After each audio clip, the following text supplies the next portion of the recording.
Hey, this is Nica Montford, aka Tech Savvy Diva. Welcome to the Snobowest Show, the show for Apple snobs where we talk all things Apple and then some. I want to welcome you back to another week of the Snobowest Show. Again, I want to thank you for your continued support of our show. Also, you can head on over to patreon.com/snobblescast to watch our show live when it is live and to get exclusive content.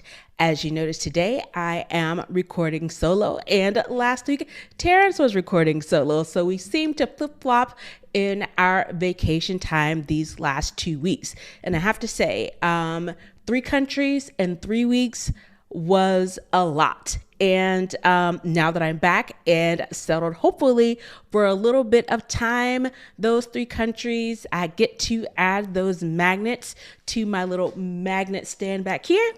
St. Lucia, Dubai, and Paris, France. So, with that being said, we're going to go ahead and jump into this week's show. We will be back to regularly scheduled programming next week. And again, this show this week will be fairly abbreviated. I won't hit all the segments, but I did want to be able to bring you some content from the Snobowest crew. So let's get started with the lowdown where we talk all things Apple.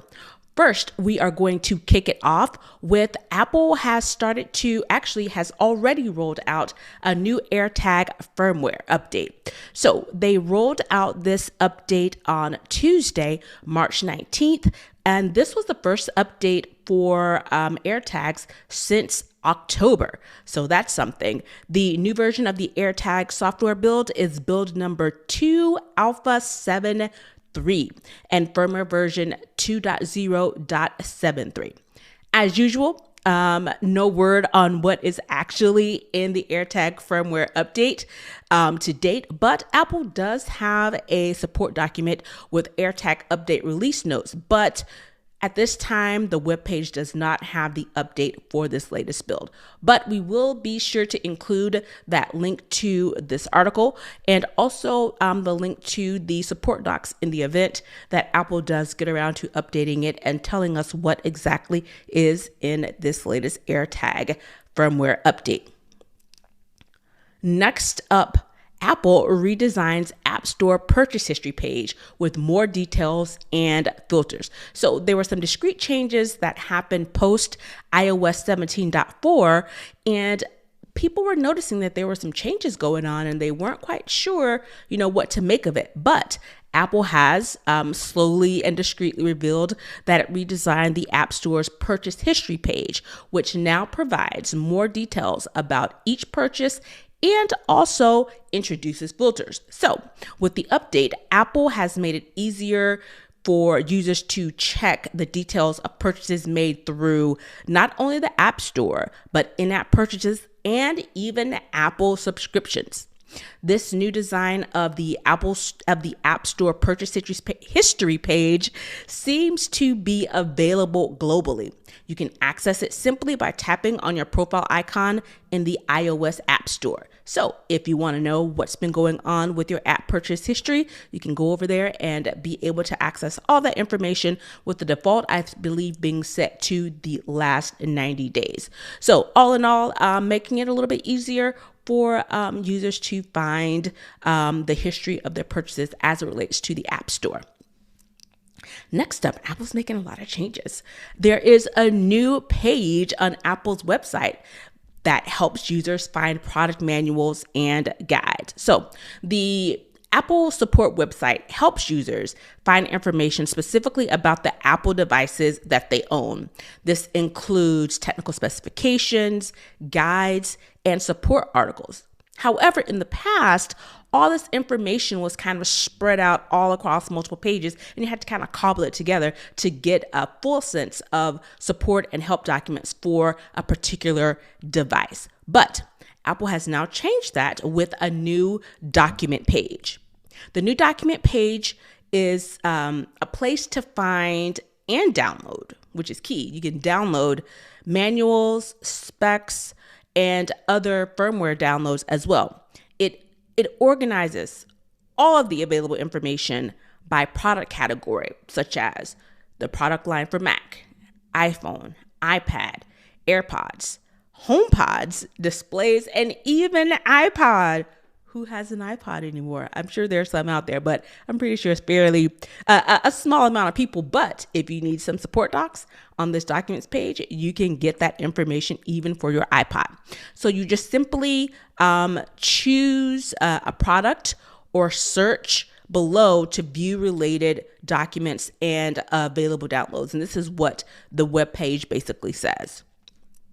The website also has a search field for users looking for specific information.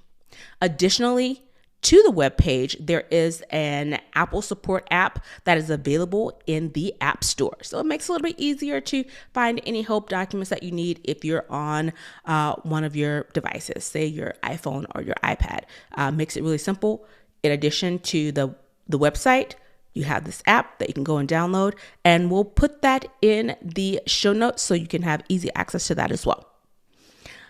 Up next, this is a little bit different, but I guess maybe not so much. But again, change.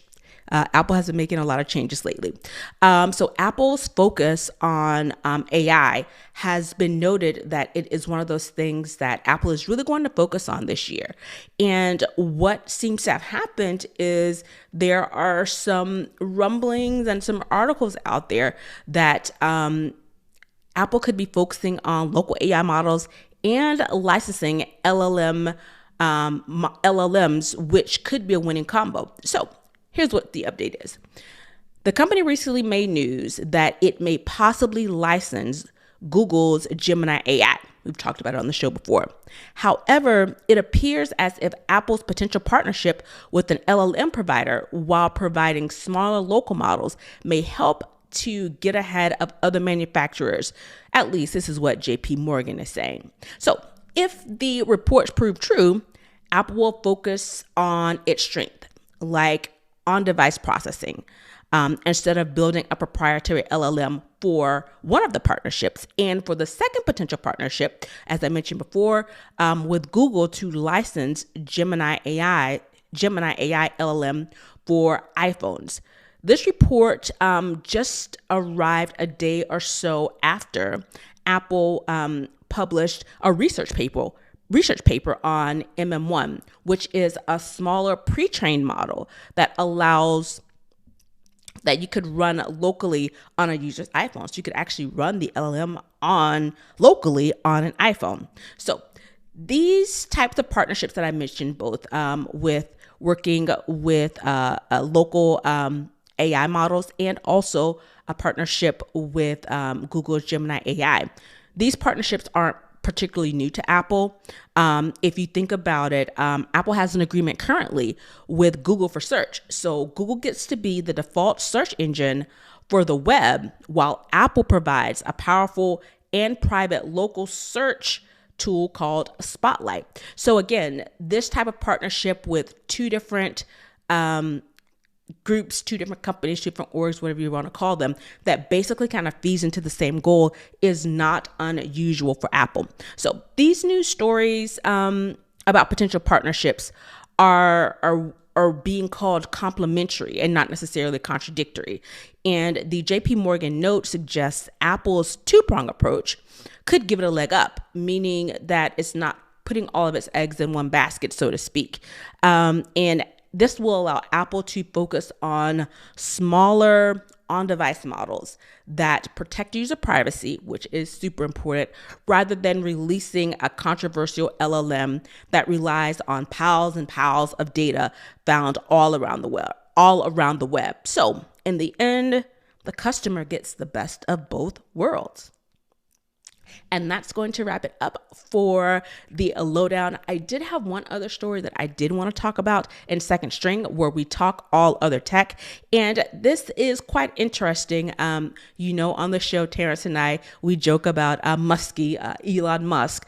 But this particular story has some legs, and it seems to be getting some positive feedback. So Neuralink, they finally, the first time, released a video showing a patient using the brain implant to play chess on a laptop. So, as I mentioned, Elon Musk, its company is called Neuralink, which is a brain-computer interface company.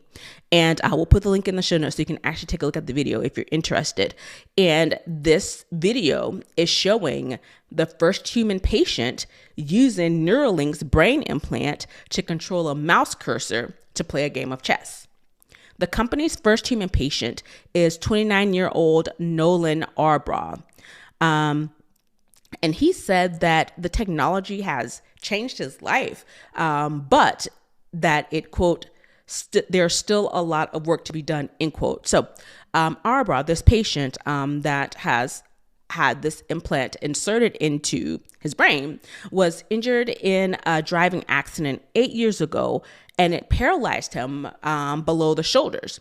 And in his own description, he says that the Neuralink implant is like using the Force from the Star Wars franchise, allowing him to just stare somewhere on the screen and move the cursor to where he wants. That's really impressive, right?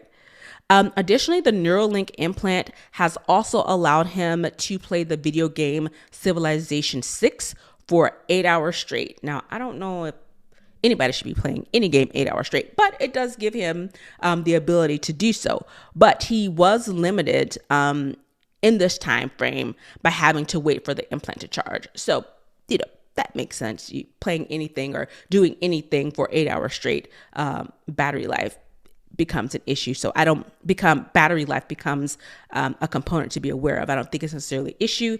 It's just a fact of life when you're using battery powered technology. The FDA, however, did give Neuralink permission to conduct in-human clinical trials just last year. And shortly after the FDA gave Neuralink this permission, the company announced that it was seeking test subjects for an initial 6-year trial. So one of the key things about Neuralink, because this type of technology isn't completely new, but what's different about Neuralink is that it allows data to be transmitted wirelessly, whereas previous iterations did not have this capability. Currently, Neuralink is being pitched as an assistive, adaptive technology to help those who may have, through whatever circumstance, lost some of the function and motor skills in their body. However, they hope that in the long run, that this type of brain implant will be able to be implanted in perfectly healthy people to enhance their capabilities. It seems that this portion of it, going into perfectly healthy people without any type of a deficiency, seems to be a way off. It's very interesting that the goal is to ultimately use it to enhance. Almost, to me, it reads as giving people kind of like superhero powers, maybe not to the extent of flying, but maybe enhancing intellect, brain power, and those type of things. This concept is something that's very new, change that is something that, is kind of like, wow, into the future, this is something that we thought it would be. But, change is now, change is here. If you have any thoughts on Neuralink, and if you would be willing with changes, going down the road of having this implant inserted in your brain to give you, quote, enhanced capabilities, please shout us out on social media and let us know if you would be willing to be one of the healthy participants to get this Neuralink brain implant. So that is going to wrap up the abbreviated show this week. Again, thank you so much for tuning in. And next week, Terrance and I both will be back on the podcast, bringing you all the segments that you know and love, and bringing you the latest in Apple news and technology news. So you can find me at Tech Savvy Diva pretty much all over social media. You can also follow the show on social media at SnobbleWestCast. And if you want to connect, comment, share, and support our show, you can head on over to snobblewestcast.com to get all of the details. And with that, it's going to wrap up this week's episode of the Snobble West Show, and we'll see you again next week. Bye, everybody.